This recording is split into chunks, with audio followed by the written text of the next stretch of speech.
Most people think articulation can only be improved when you make these big changes. But in reality, it's the tiny habits that you apply every day that can make the biggest difference. But in this video, instead of me taking you through those techniques, we have a very special guest. She's not only a TESOL certified fluency expert, but also specializes in habit formation. So in this video, she is going to take you through 3 habits. How to build vocal clarity with just 2 minutes a day, how to instantly sound more confident using emphasis, and how to structure your thoughts to speak with impact. Her name is Kautika. She's not only one of the best communication coaches I know, but has also been working a lot with our clients for the past 3 years. And hopefully, you might be seeing a little bit more of her on this channel as well. And by the way, if you're new here, my name is Riddhi from Frantically Speaking. We release communications content regularly. So if you're into that, hit subscribe.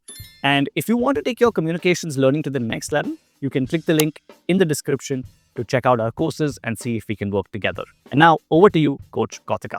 Hi, my name is Kautika, a senior communication coach at Frantically Speaking, and let's look into those 3 tiny and quick habits for better articulation. Habit number 1, read aloud every day just for 2 minutes. Pick up one paragraph.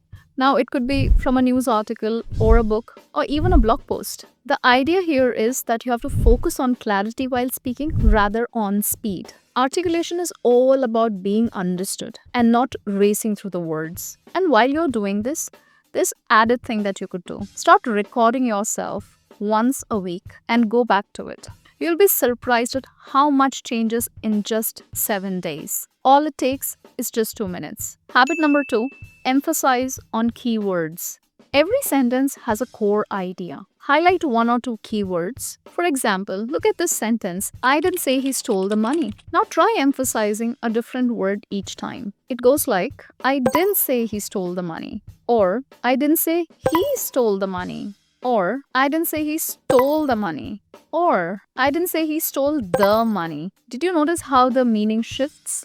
Habit number 3, speak in threes. This is a classic technique used by world-class speakers. Instead of rambling on, start structuring your ideas in 3 parts. It saves time, reduces confusion, and improves delivery. It also helps the listener follow, remember, and connect with your points. All these 3 habits hardly take less than 5 minutes a day, but the impact compounds over time and gives you massive results. So try them out this week and let us know in the comment section which one helped you the most. Watch this next video on how to articulate a 30-second speech. Catch you there.